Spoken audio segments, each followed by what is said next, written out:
এক বছরে হাজার হাজার লাশ বিভিন্ন দেশ থেকে বাংলাদেশে এসছে এবং এই সংখ্যাটা প্রতি বছর বেড়ে এখন 5,000 হয়ে গেছে।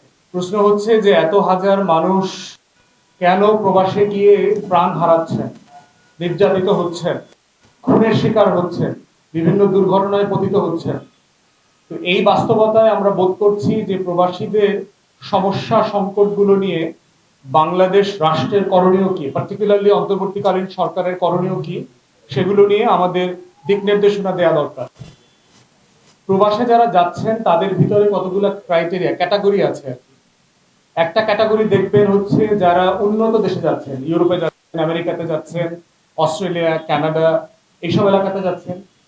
একটা ক্যাটাগরি আছে যারা মধ্যপ্রাচ্য, মালয়েশিয়া থেকে শুরু করে দেশে যাচ্ছেন। আবার এই সব ক্যাটাগরিতে আছে যারা বৈধ পথে যাচ্ছেন, আবার যারা অবৈধভাবে যাচ্ছেন। একটা ক্যাটাগরি আছে যে যারা দক্ষ শ্রমিক, হাইলি স্কিল, অনেক উচ্চ শিক্ষিত এবং ভালো বেতনের কাজ নিয়ে যাচ্ছেন। আর একটা ক্যাটাগরি আছে যারা খুবই অদক্ষ কাজ করছেন, একদম খুবই নিম্নমানের কাজ করছেন। একটা ক্যাটাগরি আছে যারা ওয়ার্ক পারমিট নিয়ে, স্টুডেন্ট ভিসা নিয়ে যাচ্ছেন এবং পরবর্তীতে ওখানে থেকে কাজ করে সেটেল হয়ে গেছে। এই বিভিন্ন ক্যাটাগরির ভাই বোনরা যারা আমাদের বিভিন্ন দেশে থাকছেন তাদের কিছু কমন সমস্যা আছে। আমিও লম্বা সময় বাইরে ছিলাম এবং আমাদের নিজেদের অভিজ্ঞতা থেকেও আমরা এগুলো দেখেছি। ইউরোপ, আমেরিকাতে থাকলে এই সমস্যাগুলো যতটা না বোধ করা যায় তার থেকে বেশি বোধ করা যায় যদি আপনারা মধ্যপ্রাচ্যে যান, মালয়েশিয়াতে যান। এইসব দেশগুলোতে আমাদের শ্রমিক ভাই বোনদের যে অমানবিক জীবন, কষ্ট এবং লাশ হয়ে ফিরে আসার যে গল্প, অধিকার না পাওয়া, গিয়ে আপনি দেখলেন যে আপনি একটা ফেক ওয়ার্ক পারমিট নিয়ে আসছেন, ওই কোম্পানিটা এক্সিস্ট করে না, ওই কোম্পানি বলতে কোনো কোম্পানি নাই। সাডেনলি আপনি মরুভূমির মাঝে বোধ করছেন যে আপনি এতিম হয়ে ফিরে আসছেন। এই বাস্তবতাগুলো রাষ্ট্র আকারে আমরা কিভাবে ডিল করব? শুরু থেকে দেখেন যে মালয়েশিয়াতে যাওয়া নিয়ে আমরা গত বছর দেখলাম যে আওয়ামী ফ্যাসিবাদীদের 4 বড় দালাল মিলে কিভাবে প্রায় 40,000 কোটি টাকা লুটপাট করে ফেললো। ভিসা পাওয়ার পরেও প্রায় 30,000 বাংলাদেশি নাগরিক মালয়েশিয়া যেতে পারে নাই, কারণ তারা পাসপোর্ট ফেরত পায় নাই এবং ফ্লাইট অ্যাভেলেবল ছিল না। এবং দেখবেন যে অন্যান্য দেশ থেকে বাংলাদেশের শ্রমিকদের যাওয়ার প্রবণতা বেড়ে গেছে। বাংলাদেশের শ্রমিকরা কলকাতায় গিয়ে মালয়েশিয়ার প্লেনে ওঠে, বাংলাদেশের শ্রমিক মুম্বাইতে গিয়ে আপনার দুবাই প্লেনে ওঠে, কারণ বিমান ভাড়া 3 ভাগের 1 ভাগ। বাংলাদেশে গেলে ভাড়া ধরেন 80,000 টাকা, 90,000 টাকা। পুরো পথ ভারতে গিয়ে, মুম্বাইতে গিয়ে, কলকাতায় গিয়ে, তারপরে যদি কেউ দুবাই যায়, মালয়েশিয়া যায়, তার ভাড়া 30-35,000 টাকার মধ্যে চলে আসে। তাহলে এই যে লুটেরা মডেলের একটা শ্রমিক পাঠানো, দালাল পাঠানো আমাদের এজেন্সিগুলোর মধ্য দিয়ে, যে আমাদের যে মানবিক মর্যাদা থাকা দরকার ছিল তার ন্যূনতম মানবিক মর্যাদা আমাদের এই ভাই বোনদেরকে দেওয়া হচ্ছে না। এবং এই পুরো চক্রের সাথে আমাদের লোক পাঠানোর যে ব্যক্তিরা যারা আছেন তারা জড়িত। আমাদের প্রবাসী কল্যাণ মন্ত্রণালয় যেটা আছে, এদের মন্ত্রণালয়ের সচিব, মন্ত্রীরা জড়িত। এই প্রসেসের সাথে ওখানকার বাংলাদেশি রাষ্ট্রদূত, দূতাবাসের কর্মকর্তা কর্মচারীরা জড়িত। এবং যে সকল দেশে যাচ্ছে, কোনো কোনো সময় আমরা শুনছি ওই সকল দেশের কর্মকর্তা কর্মচারীরাও জড়িত। এই পুরো সিন্ডিকেটে আপনি দেখবেন যে মালয়েশিয়া যেতে শ্রমিক ভাই বোনের 5 লাখ টাকা, 7 লাখ টাকা খরচ হচ্ছে ন্যূনতম। অথচ আমরা যখন এক্সপার্টদের সাথে কথা বলেছি, আমাদেরকে বলেছে যে এটা যাবার জন্য বিমান ভাড়া ছাড়া মালয়েশিয়া সরকারের পক্ষ থেকে কোনো খরচ নাই, কোনো টাকার কথা বলে দেয়া নাই। তাহলে এই 5 লাখ টাকাটা আমার যে ভাই বোনরা গরু বিক্রি করে, জমি বিক্রি করে, লোকাল এনজিও থেকে টাকা কর্জ করে, ব্যাংক থেকে ধার উঠায়, কার্ড দিয়ে টাকা তুলে, আত্মীয় স্বজনের কাছ থেকে ঋণ নিয়ে এতগুলো টাকা নিল, টাকাটা সে কে নিচ্ছে, কাকে দেওয়া হচ্ছে? এবং আমরা বহু এজেন্সির কথা পড়ছি যার কোনো লাইসেন্স নাই, কিন্তু সে হাজার হাজার মানুষকে বিভিন্ন দেশে পাঠাচ্ছে এবং পাঠানোর পরে তার কোনো জবাবদিহিতার বন্দোবস্ত আমরা দেখতে পাচ্ছি না। কমন অভিযোগ দেখবেন প্যারিসের, ফ্রান্সে দেখলাম অবৈধ হয়ে যারা হয়ে গেছে বাংলাদেশিরা, তারা কাজের জন্য যে পাসপোর্ট করা দরকার এম্বাসি থেকে পাসপোর্ট পাচ্ছে না। ন্যূনতম সেবা, দেশে আসার জন্য যে আমার ভিসা লাগবে না, এই রকম একটা ডকুমেন্ট পর্যন্ত এম্বাসি থেকে পেতে দিনের পর দিন চলে যায়। লাশ পাঠানোর যে সমস্যা, যে আপনার পরিচয়, আইডেন্টিফিকেশন কনফার্ম করতে করতে 1 সপ্তাহ লেগে যায়, এই লাশটা ওই দেশের হাসপাতালের মর্গে রাখতে হয়। অনেক জায়গাতে আমরা দেখেছি, আমাদের অভিজ্ঞতা থেকে দেখেছি, গরিব মানুষ, ছাত্র, লাশ পাঠানোর টাকা পর্যন্ত নাই এবং স্থানীয় যে দূতাবাস আছে তারা কোনো রকম সাহায্য পর্যন্ত করেন না। বাংলাদেশ বিমান একটা বাংলাদেশের লাশ বিনামূল্যে আনতে পর্যন্ত রাজি হয় না। এই ধরনের বাস্তবতায় অনেক লাশ বিভিন্ন দেশের মর্গে পড়ে আছে।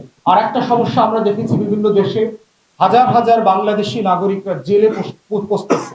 জর্ডানে দেখলাম আপনার 10,000-এর উপরে বাংলাদেশি জেলে পড়ে আছে, লেবাননে আছে, লিবিয়াতে আছে, বিভিন্ন দেশে আছে পৃথিবীর। কিন্তু এই মানুষগুলোকে লিগাল সার্ভিস দিয়ে বাংলাদেশের পক্ষ থেকে, বাংলাদেশ রাষ্ট্রের পক্ষ থেকে সাহায্য করা, তাকে আইনি সেবা দিয়ে তাকে বাংলাদেশে ফিরিয়ে নিয়ে আসার যে এফোর্ট দেওয়া দরকার, যে প্রচেষ্টা থাকা দরকার, সেই প্রচেষ্টার আমরা যথেষ্ট ঘাটতি দেখতে পেয়েছি। যদিও আমরা অন্তর্বর্তীকালীন সরকারকে ধন্যবাদ জানাই। আপনারা দেখেছেন যে যখন এই সরকার ক্ষমতা এসছে, গত ফ্যাসিবাদের বিরুদ্ধে আন্দোলন করতে গিয়ে দুবাইতে আমাদের 54 জন বাংলাদেশি নাগরিককে গ্রেফতার করা হয়েছিল এবং যাবজ্জীবন পর্যন্ত শাস্তি দেওয়া হয়েছে। প্রফেসর ইউনূস ওখানকার আমিরের সাথে কথা বলে তাদের সবাইকে মুক্ত করবার ব্যবস্থা করেছে। আপনারা দেখেছেন যে ওমান এবং বিভিন্ন অ্যাম্বাসিতে আমাদের যারা প্রবাসী ভাই বোনরা আছে তাদের সাথে কি পরিমাণ ব্যবহার করা হচ্ছে, দুর্ব্যবহার করা হচ্ছে, গায়ে হাত তুলে পিটানো হচ্ছে, এমন ভিডিও আপনারা দেখেছেন। এই লেভেলের দুরবস্থা আমাদের রাষ্ট্রের, যেখানে অথচ তাদের টাকা নিয়ে আমরা গর্ববোধ করি, যোদ্ধা বলি, তাদের ভালো লাগে, কিন্তু তাদের জীবন ভালো লাগে না, তাদের লাশ আমাদের কাছে ভালো লাগে না, শুধু তাদের টাকাটাই এই রাষ্ট্রের কাছে মর্যাদাবান। এই একটা বড় জায়গা দেখবেন প্রবাসে যখন থাকে, তাদের যে সম্পত্তি আছে বাংলাদেশে, এই সম্পত্তিগুলো দখল হয়ে যায়, তাদের বাড়ি দখল হয়ে যায়, তাদের জমি দখল হয়ে যায়। কোনো কোনো সময় এমনও ঘটনা আমরা দেখেছি, তাদের সম্পত্তি ব্যাংকে কাগজপত্র ফেক ডকুমেন্ট রেখে ঋণ পর্যন্ত নিয়ে নেয়, কারণ উনি দেশে থাকেন না। তারপরে ব্যাংক সেই প্রবাসীর বাড়ি ক্রোধ করে ফেলছে। তারা যোগাযোগ করবেন, কার সাথে কথা বলবেন, কার কাছে সমাধান চাইবেন। স্থানীয় অ্যাম্বাসিতে গেলে তারা বলবে যে আমাদের কিছু করার নাই, আপনারা আইনজীবীর মাধ্যমে যোগাযোগ করেন। টাকা দেওয়া বন্ধ করলে তো আপনাদের অনেক করার থাকে। টাকা দেশ থেকে দেশে বেশি টাকা পাঠান, এই ক্যাম্পেইন গুলো তো আমাদের এম্বাসি গুলোই করে। কিন্তু প্রবাসীর টাকা পাঠানোর জন্য আপনি ক্যাম্পেইন করছেন, বৈধভাবে টাকা পাঠান, হুন্ডিতে পাঠান না সেই ক্যাম্পেইন করছেন, কিন্তু ওই প্রবাসী ভাই বোন যখন বিপদে পড়ছে তাকে সাহায্য করবার মতো ন্যূনতম আন্তরিকতা, প্রচেষ্টা আপনাদের মধ্যে নাই কেন? প্রতি মাসে প্রায় $2 বিলিয়ন তারা বাংলাদেশে পাঠায়। বাংলাদেশের অর্থনীতি ভেঙে পড়ে নাই যে কারণে, তার একটা বড় কারণ হচ্ছে এই প্রবাসী ভাই বোনদের টাকা, যে আওয়ামী লুটপাটের পরেও কেন এই দেশের অর্থনীতি এখনো টিকে আছে। এবং আন্দোলনের সময় আপনারা দেখেছেন যে রেমিটেন্স যোদ্ধারা সপ্তাহ পর সপ্তাহ, মাসের পর মাস বাংলাদেশে টাকা পাঠায় নাই, বয়কট করেছে। এই তখনকার আওয়ামী ফ্যাসিবাদীদেরকে অর্থনীতি ধসে গেছে। মাসের পর মাস কিভাবে টাকা না পাঠানোর কারণে অর্থনীতিতে কিভাবে হাসিনা মানে বেকুফ হয়ে গেছিল, যে কিভাবে এই টাকাগুলো হারায় গেছে অর্থনীতিতে। সেই জায়গাতে আমরা বোধ করছি কতগুলো উদ্যোগ এই সরকারের কাছ থেকে আমরা আশা করছি যে আপনারা ইমিডিয়েটলি নেবেন। তার ভিতরে একটা হচ্ছে, আমরা প্রস্তাব করছি যে প্রবাসী কল্যাণ মন্ত্রণালয়ের অধীনে এক ওয়ান স্টপ সার্ভিস সেন্টার খোলা দরকার, যেখানে 24 ঘন্টা সপ্তাহে 7 দিন 365 দিন প্রবাসী ভাই বোনরা ফোন করে, ইমেল করে তাদের যে সমস্যা আছে, তারা যে ভোগান্তিগুলো শিকার হচ্ছেন, লিখিতভাবে এবং ফোনের মাধ্যমে তারা অনলাইনে এগুলো জমা দিতে পারবেন। এবং এটার একটা সার্ভিস দেবার একটা ডেডলাইন থাকতে হবে, 3 দিন, 7 দিন, 10 দিন। এর জন্য যত যত সার্ভিস দরকার স্থানীয় প্রশাসনকে ইনভলভ করে, ডিসি কে, এসপি কে, ওসি কে, টিএনও কে ইনভলভ করে সেই সেবাটা এনশিওর করতে হবে ওয়ান স্টপ সার্ভিসের মধ্য দিয়ে। এজন্য যদি আইনের কোনো সংশোধনী প্রয়োজন হয়, যদি কোথাও একটা দুইটা ধারার প্রয়োজন হয় পরিবর্তন করবার, সেটা আপনারা করেন, করে প্রবাসীদেরকে এই সেবাটা নিশ্চিত করেন। দ্বিতীয়ত, আমাদের মধ্যে আমরা দেখতে পাচ্ছি যে প্রবাসীদের এয়ারপোর্টের হয়রানির ব্যাপারটা। এয়ারপোর্টে কদিন আগে দেখেছেন যে আপনার ইউরোপ থেকে একটা পরিবার আসছে, তাদের সাথে ওখানকার সিকিউরিটির মারামারি পর্যন্ত, ধস্তাধস্তি হয়ে গেছে। প্রশ্ন হচ্ছে যে যে কোনো ব্যক্তির সাথে আপনার একমত দ্বিমত হতে পারে, হাতাহাতি, মারামারি, রক্তারক্তি পর্যন্ত এখানে যেতে হবে কেন? এটা তো একটা মেজার, একটা প্রোটোকল থাকতে হবে যে আপনি যে কোনো খারাপ আচরণ কিভাবে ডিল করবেন, প্রবাসীদেরকে সম্মান কিভাবে দেবেন। কয়দিন আগে দেখলাম একটা প্রবাসী কর্নার করা হয়েছে, খুবই সুপারফিশিয়াল। এগুলো সিম্পলি মানে সেলফ সার্ভিং, এবং এতে কোনো বেনিফিট হবে না প্রবাসীদের, বরং প্রবাসীদের সেবা দেওয়ার বাস্তবতা করা দরকার। অ্যাম্বাসিগুলো থেকে প্রতিনিয়ত আমরা যে অভিযোগগুলো পাই, পাসপোর্ট রিনিউ করার আবেদন করা হয়েছে, পাসপোর্ট পাচ্ছে না, এনআইডি করবার জন্য আবেদন করা হচ্ছে, এনআইডি পাচ্ছে না, জন্ম সনদ, মৃত্যু সনদ, তারপরে ইনহেরিটেন্স সার্টিফিকেট, এই সকল ডকুমেন্টেশন করার জন্য বারবার বলা হচ্ছে। স্থানীয় দূতাবাসগুলো সিম্পলি তাদেরকে 2 পয়সার মানুষ মনে করে না। পার্টিকুলারলি যারা মালয়েশিয়াতে আছে, মধ্যপ্রাচ্যে আছে, তাদেরকে অ্যাম্বাসির কর্মকর্তা করে আমার দেশের চাকর বাকর, সিম্পলি চাকর বাকরের মতো ট্রিট করে। তো যেই দূতাবাসের কর্মকর্তা কর্মচারীরা চাকর বাকরের মতো আমার রেমিটেন্স যোদ্ধাদেরকে ট্রিট করে, প্রবাসী ভাই বোনদেরকে ট্রিট করে, তাদেরকে ইমিডিয়েটলি ডিসমিস করে দেন। তাদেরকে প্রয়োজনে শাস্তির আওতায় আনতে হবে, কারণ তার টাকায় আমার শ্রমিকরা চলে না, শ্রমিকের টাকায় সে চলে, তার বেতন দেওয়া হয়। অতএব কে কার সেবক, কে কার কর্মচারী, সেটা আমাদেরকে পরিষ্কার করে বুঝতে হবে। এই জন্য আমাদের পক্ষ থেকে পরিষ্কার দাবি হচ্ছে, রাষ্ট্রদূতদের মাধ্যমে স্থানীয় দূতাবাসগুলো আছে সেগুলোকে দালাল এবং দুর্নীতি মুক্ত করতে হবে। অধিকার এবং মর্যাদা ফিরায় নিয়ে আসার জন্য এটা খুবই বড় শর্ত। দালাল এবং দুর্নীতি মুক্ত করতে হবে। প্রবাসী ভাই বোনদেরকে আমরা বলেছি, আপনারা আমাদেরকেও জানান, গণমাধ্যমকে জানান যে কোন কোন দূতাবাসে কোন কোন কর্মকর্তা কর্মচারী আপনাদের সাথে খারাপ ব্যবহার করছে, নাম, পরিচয়, পদবি সহ আমাদেরকে জানান। আমরাও এখানে পররাষ্ট্র মন্ত্রণালয়, তারপরে প্রবাসী কল্যাণ মন্ত্রণালয়ের মাধ্যমে এই জিনিসগুলোর ব্যবস্থা কিভাবে নেওয়া যায় সেগুলো নিয়ে আমরা কথা বলবো, কাজ করব। এরপরে হচ্ছে আমরা ওয়ান স্টপ সার্ভিসের কথা বলেছি, যেটা ইমিডিয়েটলি চালু করা দরকার এবং যেটা ডিজিটালি করা সম্ভব, কোনো ফিজিক্যাল সার্ভিস দরকার হবে না, কল সেন্টারের মতো এটা কাজ করবে।